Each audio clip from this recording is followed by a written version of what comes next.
오늘 우리에게 주신 말씀 함께 보도록 하겠습니다. 구약 성경 이사야서 7장 14절 한 절 말씀입니다. 이사야서 7장 14절입니다.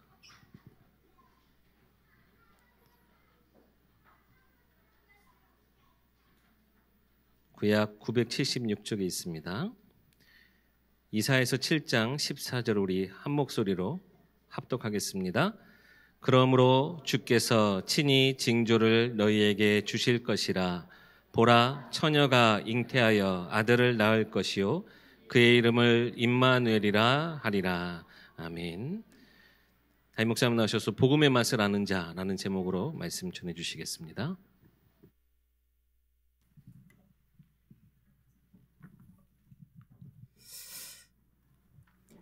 초등부 특성을 부탁했더니 특성하면서 PR도 같이 하네요. 초등부로 오세요. 여러분들 박수 쳤으니까 또 같이 초등부를 위해서 여러분들이 같이 헌신하고 또 기도해 주실 분들 같이 함께 동참해 주시면 감사하겠습니다. 기도 제목 간단하게 몇 가지만 나누겠습니다.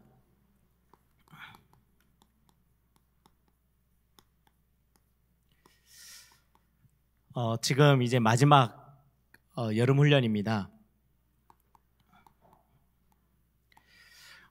이렇게 청소년들 중요한 영적인 삶 또 개학을 시작하는 일정 앞에서 아침 일찍 아이들이 일어나서 말씀 묵상하고 또 같이 함께 기도하고 하는 시간들을 이번 주 8월 29일까지가 마무리하는 일정이에요. 여러분들이 이번 한 주 마무리 잘 되어지도록 여러분들 기도해 주시고, 이 아이들이 영적으로 잘 준비되어져서 자기의 학업도 현장에 가서도 이걸 지속해 갈 수 있도록 여러분들 기도해 주시면 감사하겠습니다. 그리고 전남로에서 진행하는 우리 이제 또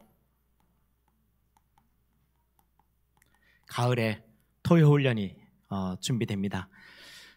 지난 봄에 이제 5주간 격주제로 해서 5주간을 진행했고요. 이번에도 5주간 격주로 이렇게 진행하는데요.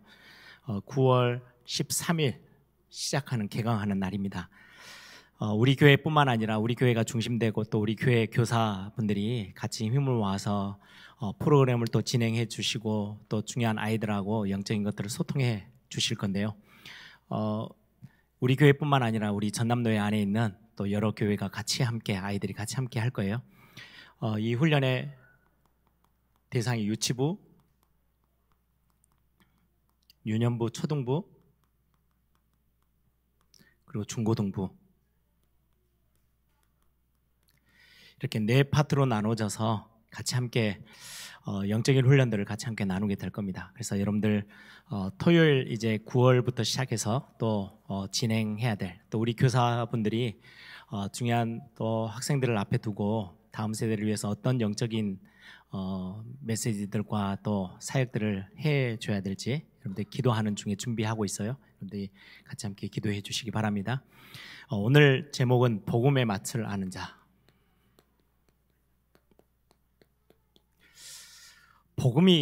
복음을 그냥 지식적으로 아는 거 충분히 알 수 있지만 이것들을 맛을 보는 것 굉장히 중요해요.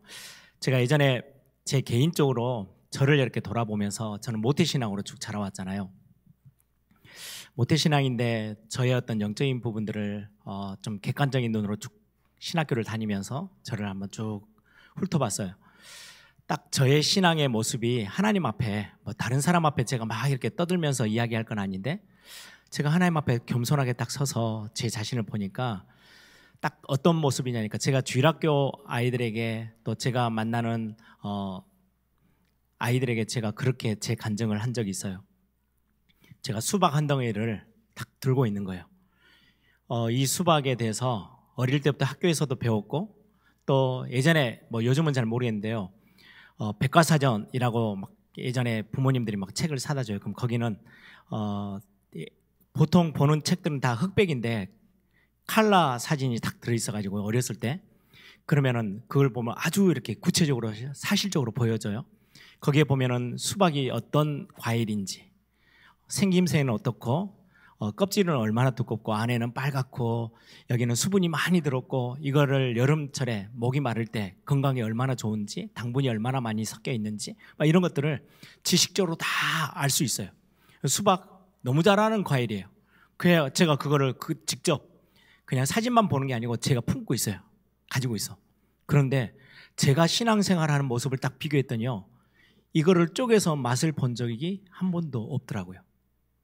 제가 복음이라는 거를 어릴 때부터 수도 없이 가정 예배로부터 시작해서 교회 예배, 주일학교 예배, 청소년들, 중고등부 예배를 빠진 적이 없어요. 학교에서 제 고등학교 때 여기 바로 앞에 섰었거죠. 고3이 되니까 학교에서 얼마나 막 협박 비슷하게 해가지고요. 지금 같았으면 제가 가서 학교를 대상으로 싸웠을 건데 그때는 뭐 고등학교 3학년이니까 힘이 없잖아요. 학교에서 모든 학생들이 다 주일날 아침부터 등교해서 공부를 해야 된대요.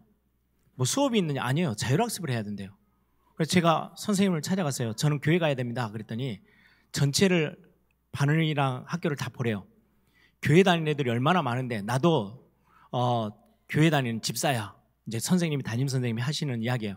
뭐 집사까지는 안 되고 나는 잡사인데 그러면서 이제 하는 이야기. 한 명도 빠짐없이 교회 학교가 딱 정한 룰에 다 나온대요. 다 나오기로 했대요. 근데 너가 왜 빠져? 네 혼자 빠지면 학교가 어떻게 되겠어? 막 그런 막 이야기를 하는 거예요. 그때 제가 그래도 안 됩니다. 저 무조건 교회 가야 됩니다. 그랬더니 그리고는 제가 제일 마지막에 큰 소리 쳤거든요. 저는 앞으로 신학교 갈 거거든요. 그래서 저는 교회를 빠질 수가 없습니다. 그랬더니 한숨을 쉬시더니 그러면 너는 안 나와도 되는데 다른 학생들을 위해서 끝 시간 전까지 5시에 끝나는데 전에 잠깐이라도 얼굴이라도 비추고 가라는 거예요. 그건 할 수 있습니다. 그래서 제가 거의 4시 반쯤에 학교를 갔거든요. 교회에서 놀다가. 그래서 학생들이 저를 얼마나 부러워하는지 몰라요. 유일하게 고3들 학생 전체에서 저만 혼자 가방 메고 4시쯤에 학교를 들럭들럭 갔다가 5시에 다시 나오는 거예요. 그렇게 하면서 저는 예배도 안 빠지고 신앙생활 했어요. 근데 제 모습이 딱 어떠냐니까요. 복음 이야기하라 그러면 너무 잘 알아요. 성경 이야기하라고 그러면 이야기 이것저것 다 해요. 예전에 우리 장로님 한 분이 그러더라고요. 저를 만나서 얼마 전에 목사님 저 그 학생 때 제가 공과공부 담당하는 반사였는데 교사였는데 목사님 때문에 제가 성경을 읽기 시작했습니다. 아니 왜요? 그랬더니 선생님이 이제 청년 때 교사가 돼가지고 공과공부 하라니까 공과책 가지고 막 이렇게 더듬으면서 읽어가면서 하셨겠죠. 경험이 많이 없으니까. 그런데 예를 들면 다윗 이야기인데 사무엘 이야기처럼 한 거예요. 막 사무엘이 어쩌고저쩌고 하는데 제가 손들고 이야기를 하더래요. 선생님 그거 사무엘이 아니고 다윗인데요. 그때 너무 창피해가지고 그때부터 성경을 읽기 시작하셨대요. 저는 뭐 기억도 안 나는 이야기인데 그 정도로 성경을 어렸을 때부터 들었으니까 얼마나 잘 알겠어요. 성경을 아는 거지 하나님이 진짜 살아계셔서 제 삶에 역사하신다는 실제의 맛을 본 적이 없는 거예요. 수박 덩어리를 소유했어요. 내 거예요. 쪼개서 먹기만 하면 돼요. 그런데 들고 다녀요. 이리저리 들고만 다니고 목이 타는데 여름에 땀 뻘뻘 흘리면서도요. 목이 너무 타는데 하고는 수박을 알지만 쪼개서 먹어본 적이 없다 보니까 맛을 모르니까 그냥 들고만 있는 거예요. 끙끙거리면서. 딱 그 모습이 제 모습이더라고요. 하나님 앞에 기도했어요. 하나님 이 맛을 좀 보게 해달라고. 근데 어느 날 이거 들고 다니다가 돌뿌리에 걸려가지고요. 넘어지면서 벽에 부딪히면서요. 조금 이게 금이 갔어요. 수박에서 이렇게 수박 물이 흘러나오는데 그걸 혀로 이렇게 탁 맛을 봤더니 우와 이건 너무 단 거예요. 딱 그 느낌. 어느 날 복음이 저에게 탁 다가왔는데요. 와 하나님이 살아계신다는 게 이런 거야? 와 이러면 신앙생활 하는 거 진짜 재밌겠는데? 야 나에게 문제가 와도 아무 문제 없다. 이런 느낌이 막 들었어요. 시간 지나면서요. 내가 수박을 쪼개서 먹은 게 아니고 수박이 금 가가지고 거기서 흘러나온 수박물을 조금 맛봤던 그때가 그때였구나. 수박을 진짜로 쪼개서 내가 먹기 시작하면 얼마나 대단할까. 얼마나 그 맛에 얼마나 기쁘고 목이 탈 때 수박 먹어야지 이 생각이 들겠지. 이게 제 신앙생활에 굉장한 제 속에서 꿈틀거렸던 고민이었어요. 그런 의미에서 복음의 맛이에요. 그냥 여러분들 나 복음 아는데 그 이야기를 지금 하고 싶은 게 아니에요.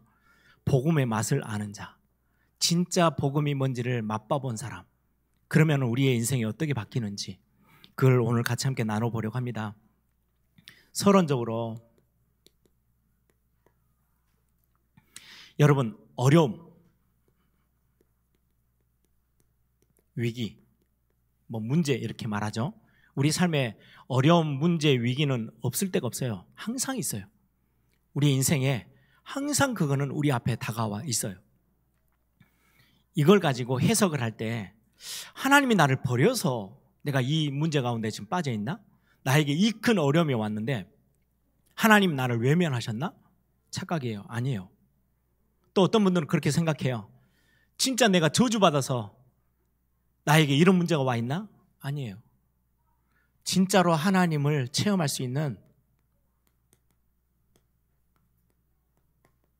맛볼 수 있는, 복음을 맛볼 수 있는 하나님이 최고의 기회로 내게 허락하신 거예요. 문제이기 때문에 붙잡고 하나님 앞에 나가면 이 문제라는 통로를 통해서요, 이 복음이 얼마나 위대한지, 복음이 얼마나 대단한 능력인지를 알게 되어지는 최고의 시간표예요. 맛볼 수 있는 기회예요. 그래서 문제를 여러분들이 두려워하지 마세요. 문제 때문에 이 땅에서 망하는 하나님의 자녀는 단 한 명도 없어요. 이스라엘 백성들이 광야길을 걸어가요. 힘들어요. 근데 그 광야에서 뭘 다 체험했어요? 살아계신 하나님을 다 체험했어요. 힘들다가 아우성치고, 물이 없다고 막 소리치고, 고기 먹고 싶다고 소리치고 다 했는데 결론은 뭐였냐니까요. 광야길 가는 동안에 신발 헤어지지 않고 옷도 헤어지지 않았대요. 불신앙한 사람 말고는요, 거기서 다 하나님의 살아계심을 다 체험했어요. 문제와 어려움은 하나님을 체험하고 복음을 맛볼 수 있는 최고의 기회예요. 그래서 예전부터 이렇게 역사 흐름 속에 쭉 왔던 말이 한마디 있어요.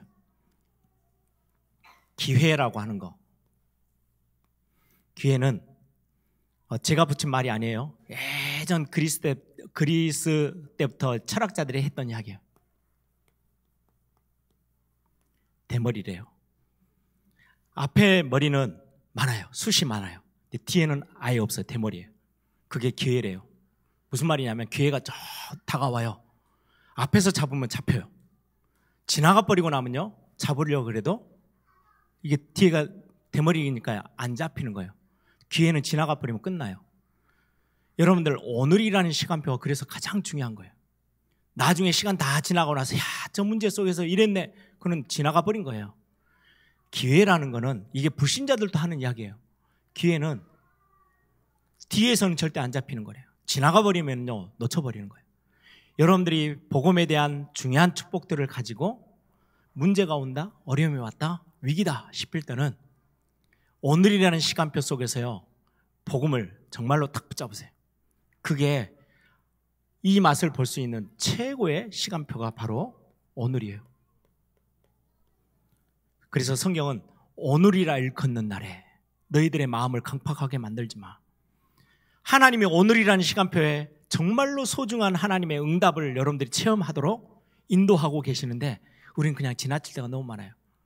그냥 나만 쳐다보고 있다가, 아니 복음 가지고 있는데 복음 안 붙잡고 자꾸 내 거 나는 안 돼, 나는 어려워, 나는 힘들어, 나는 배경이 없어, 나는 상황이 어려워, 그러다가 진짜 하나님의 것을 놓쳐버리는 어리석음을 범하게 되는 거죠.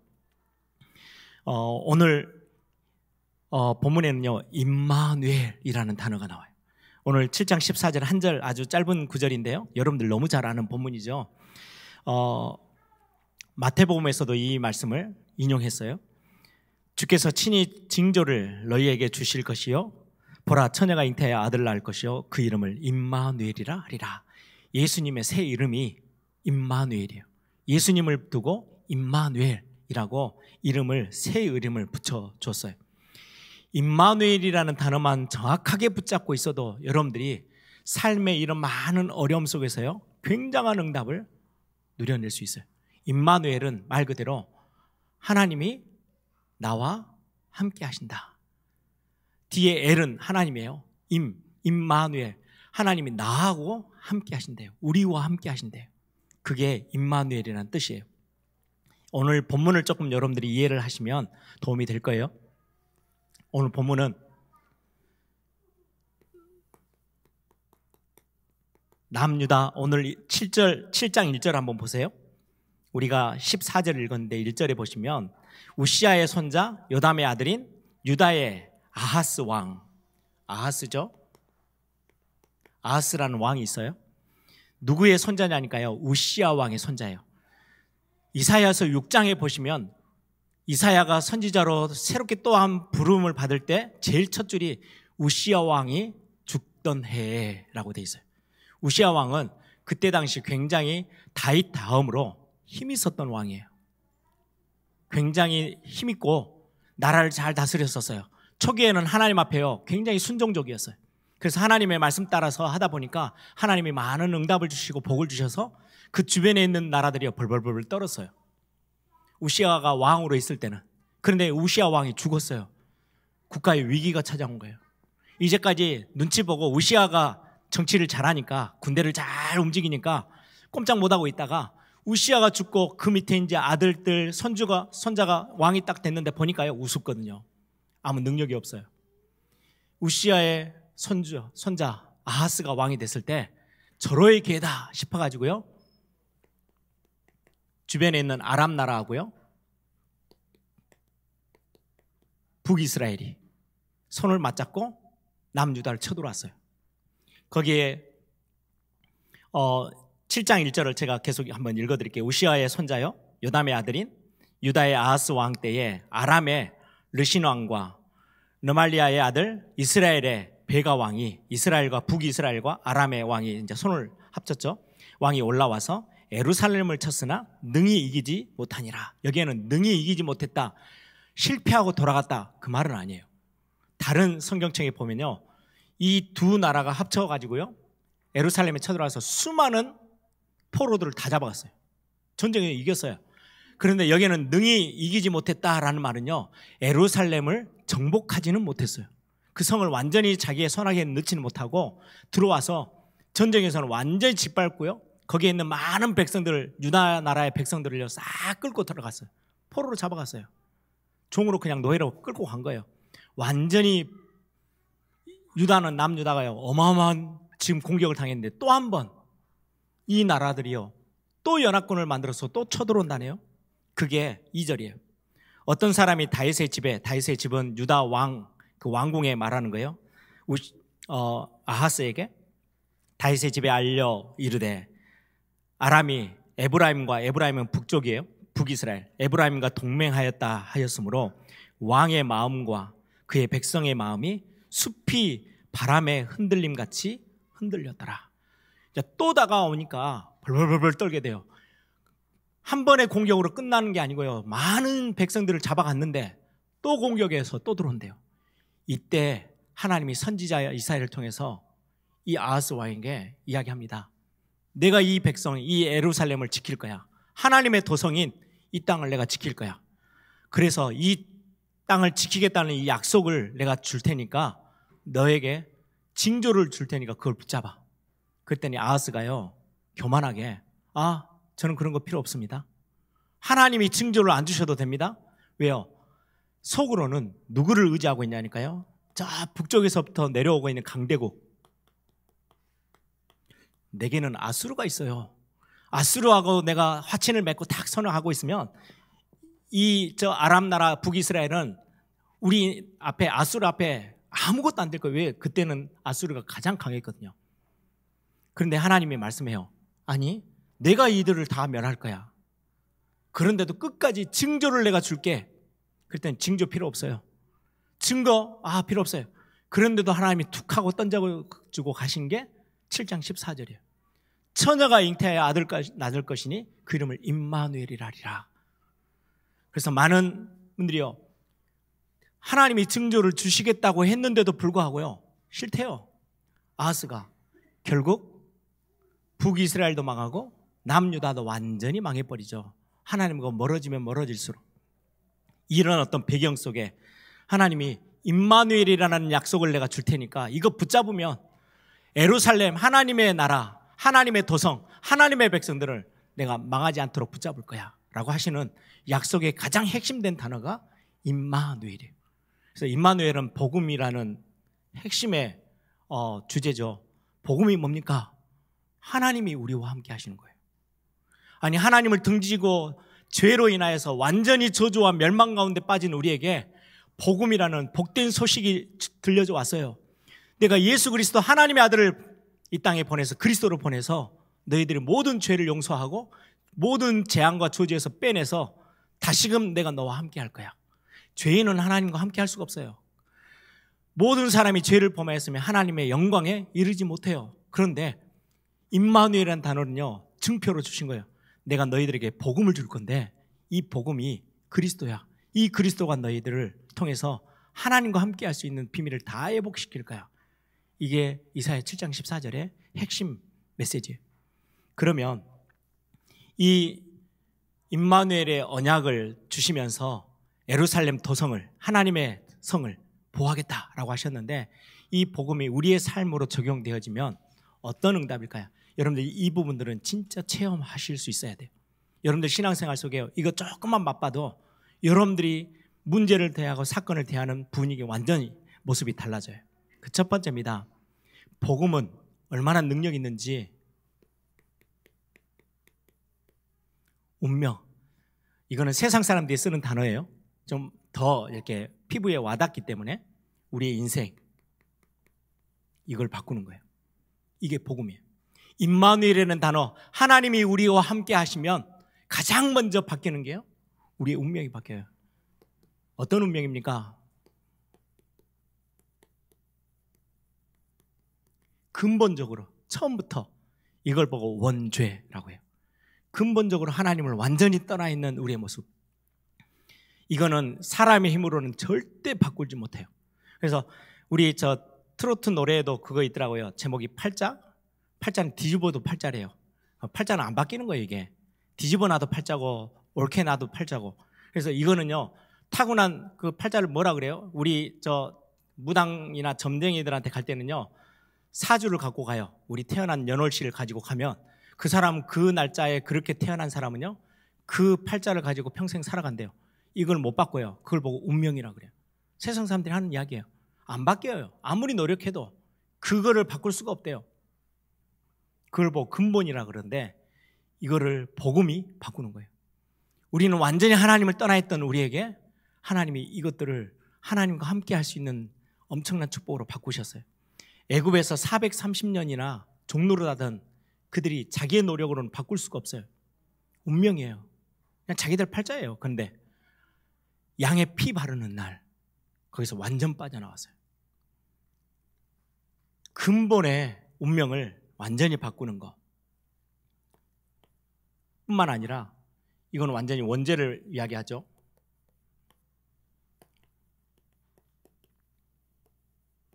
배경적인 운명도 있어요.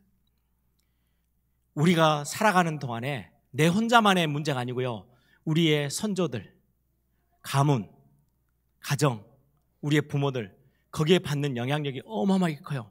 십계명에도 나와요. 우상숭배하면 3세대가 멸망한대요. 멸할 거래요, 하나님이. 3세대가 엄청 무서운 거죠. 아니, 위의 때에서 선조들이 가문에서 우상숭배했는데 그게요, 3대 4대를 내려와서 4개까지 오는 거예요. 그게 엄청난 영적 배경 속에 있어요. 그런데 하나님이요, 그 말 딱 끝나자마자, 그런데 이 복음이 이거를 뒤집을 수 있어요. 그래서 복음 안에 들어오고 하나님의 어마어마한 축복 속에 들어와서 하나님을 사랑하면 그 다음에 따라오는 거는요, 3, 4대가 아니에요. 1000대까지 복을 주시겠대요. 하나님의 복은요, 세상의 이 운명, 이거하고는 비교할 수 없을 만큼 우상 숭배하고 하나님을 거역했던 그 영적 배경들. 그래서 어떤 집은요, 실제로 우상 숭배했던 것 때문에 자녀들이 얼마나 많이 어려운 영적인 문제로 뒹구는지 우리는 전도 현장을 가서 봐서 알잖아요.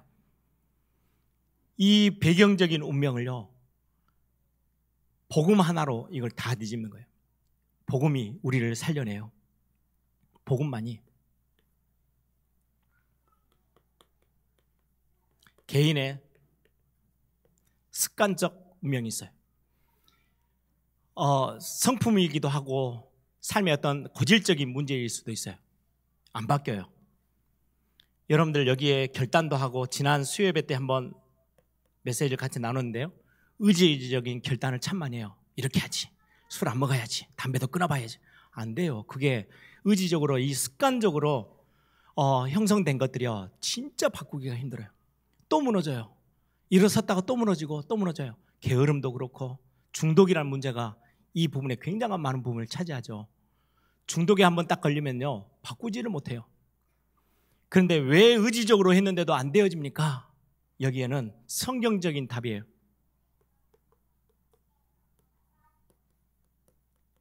죄의 법칙이 있는 거예요. 제가 지난번에도 설명드렸죠. 성경책을 제가 들고 있으면 한 10분, 20분은 버틸 수 있을 거예요. 그런데 결국은요, 법칙이 이겨요. 의지보다. 결국은 무거운 물체는요, 밑으로 떨어지게끔 중력이 있고요. 밑에서 당기는 힘이 있어요. 이길 수가 없어요, 이거는. 그래서 열심히 노력하는데 신앙생활 하면서 이것도 해야지, 저것도 해야지. 결국 이거는 자범죄로 연결돼요. 내가 계속 죄에 넘어지고 죄에 실패하고 죄에 또 지는 거예요. 죄 앞에서 또 무릎 꿇어요. 죄와 더불어 싸우고 승리하고 싶은데 의지적으로 몇 번은 되는데요. 또 넘어지고 또 넘어져요. 왜요? 내 앞에 죄의 법칙이 딱 버티고 서 있는 거예요. 바울까지도 오라라는 공고한 사람이로다. 사망의 몸에서 누가 나를 건져내겠냐? 그런데 건져내는 답이 딱 있어요. 이 운명, 이 인생의 틀에서 완전히 우리를 끄집어낼 수 있는 거? 그게 복음이에요. 임마누엘이라는 단어 하나에 이 모든 것들이 다 들려있어요. 여러분들 혹시 이런 부분들이 여러분들 안에 맞다 싶을 때는요, 의지적으로 결단해서 막 몸부림치지 말고요, 너무 간단해요. 복음 안에 모든 답이 다 있구나, 하나님이 나와 함께 하시면 끝나는 거구나 믿는 순간 이 문제는요 무너지기 시작해요. 내 의지가 아니에요. 내 힘이 아니고 하나님이 우리에게 주신 엄청난 답이에요. 그래서 사실은 이런 문제들이 우리를 발목을 잡을 때가 있거든요. 그런데 복음의 맛을 볼 수 있는 가장 최고의 문제들이에요. 그래서 여러분들이 이걸 붙잡으시면 돼요. 두 번째입니다. 정말 바뀌기 힘든 게 우리의 생각이에요. 그런데 복음 안에서 생각이 바뀌어요. 생각이 안 바뀌면 이 옛 모습 빠져나갈 수가 없어요. 그래서 생각은 굉장히 중요해요. 이 생각은 우리의 마음과도 연결되거든요.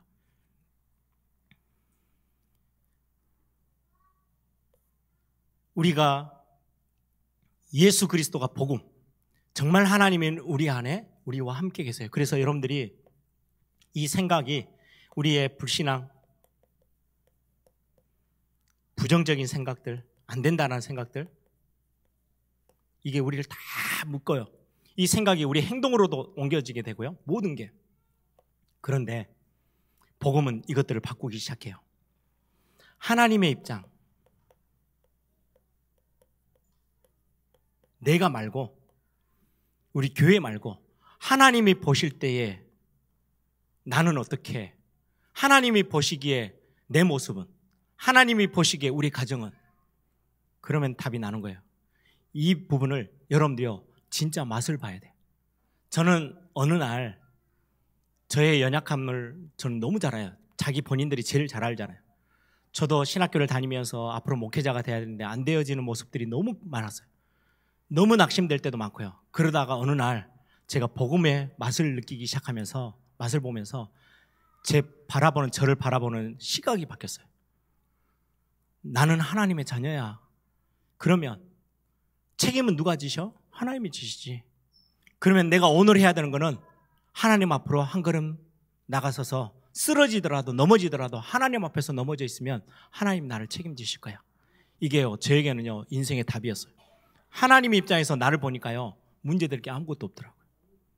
부정한 거는 여전히 있어요. 그런데 여전히 똑같이 내 부족함과 함께 내 부족한 연약한 내 앞에 누가 서 있느냐?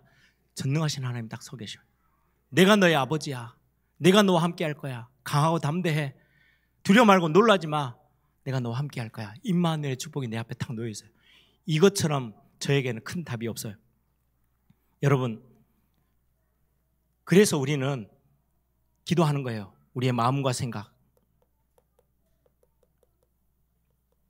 제일 중요한 게 생각이 표출되어져 나오는 걸 보고요. 말이라고 그래요. 우리의 언어. 그래서 저는 우리 성도님들, 우리 에일교회 성도님들에게 제일 많이 강조하는 것 중에 하나일 거예요. 상황하고 상관없이 여러분들이 말씀을 들었잖아요. 믿음을 고백하세요. 믿음을 선포하세요. 나는 이럴 거야. 나는 이 말씀 붙잡고 나는 불신앙에 빠져있지 않을 거야. 오늘 또 하나님이 나와 함께 계셔. 나는 오직 주만 바라볼 거야. 믿음으로 고백하는 거, 그 고백 따라 하나님이 여러분들의 길을 완전하게 인도하세요. 우리는 마음과 생각이 흔들릴 때 있어요. 입으로 고백하세요. 나는 하나님을 사랑해. 하나님이 나의 힘이 되셔. 여호와는 나의 목자신 내가 부족함이 없어. 여호와여, 나의 힘이 되신 여호와여, 내가 주를 사랑합니다. 저는 제 모습 속에 안 되어지는 모습이 보일 때마다요, 이걸 제일 많이 활용해요. 믿음의 고백. 그게 기도고요. 믿음의 고백이 말이 여러분들의 마음과 생각을 바꿔요. 말씀 들을 때 유일하게 이 말씀은 살았고 운동력이 있어서요, 우리의 모든 깊은 마음과 생각까지 찔러서 쪼개고 바꿀 수 있는 능력이 말씀 앞에만 있거든요. 그래서 말씀 들을 때 여러분들이요, 입술을 활용해서요 고백하세요. 그리고 제가 우리 교회 안에서 예찬 월십이나 찬양하는 문화를 막 일으키고 싶은 부분이 이거예요. 내 입술로 하나님을 찬양하고요, 내 입술로 하나님이 힘있고 능력있고 우리의 구원자가 되신다고 고백하는 거예요. 그게 이 말의 고백이에요. 그래서 저는 아침에 일어나면 하나님, 오늘 하루 종일 내가 움직이는 것에 내 마음과 생각을 지켜달라고 기도하고요, 제 순간순간에 제 입술에서 불신앙이 나올다가도요, 저는 말씀 준비하다가요, 제 고백해요. 믿음의 고백들. 마지막, 진짜 안 되어지는 삶을 복음이 바꿔요.